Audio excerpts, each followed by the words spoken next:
السلام عليكم ورحمة الله وبركاته. حركفوني الشمع المان ورموغا قالي جرتو هاروني سنركسيسو جوال كينيا سغالي هنقابو سغالي نسا باية دقادا نتنا قامو ورجتني في حالا باية سالبادا نكاسا سنري فاتنا سنركسيسا كوتانا فانا ترى اوكي سو غربرم سان دابريني ور يوتيوب كي فارا وتاتا نكا سبسكرايب لايك شير كوچو هند كتنا سنين جيچا اوكي اما كلتي من غربرم ساسين دبر سو دافي فوني كيسان كيسا سينتو فوني ورين بيني وتام فوني سكنا فوني كيسان كيسا سينتن جيچودا ايغا سينتني مال gochuu qabdan jalqabatti urjii maslaalee duwwaa lama saddeet sadii gootanii dhumarratti maslaalee kanatti dabaltanii jechuudha. Haaluma kanatti nufumaan isiniif banama akkuma argaa jirtan kanatti tokko lama asittis keessan isinii bahuu ni danda'a jechuudha. Tokkoon bahu haala kanatti isinii bahaa jechuudha. Yoo sadii isinii bahe haala kanaan sadeeffoo irratti kiyyarratti amman dalagu fakkeenyaaf kan sadeeffoo kun jechuudha. Inni kun hin dalagu tarii keessan ni dalaga.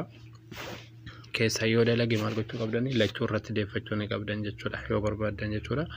Isa kanaa fi isa kanas yoo ammoo haaluma kiyya akka kiyya isinii boo kanatti isinii bahe kan tokko kan lammaffaa kanarratti gad deeffattanii kaawwattanii jechuudha. Mee amma fakkeenyaaf jechuudha amma sina argisiisu kana lammaffaa irratti yoo keettan sagaleen isaa hin dabala. Kan tokkoffaa kanarratti yoo keettan ammoo sagaleen isaa baay'ee xiqqaadha.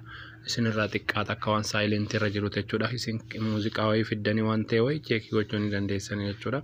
An amma akkuma argaa jirtan kun asii gaditti isa kana jechuudha. Mee nashiidaadha irra kaayee isin argisiisa jechuudha. Isinillee cheek gochuudhaaf muuziqaa keessan fiddanii bakka kana wal bira kanneen keessatti ilaaluu ni dandeessan jechuudha. Mee fakkeenyaaf amma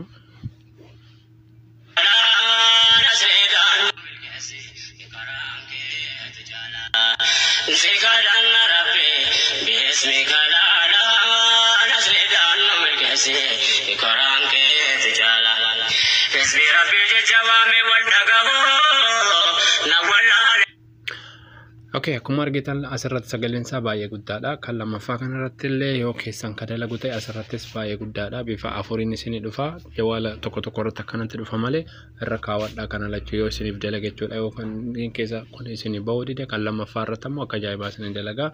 Haala kanatti sagaleen jawaala keessanii isiniif ol ka'a itti fayyadamaa isiniin jedha. Sheer laayik gochuu hin dagatina. Assalaamu alaikum.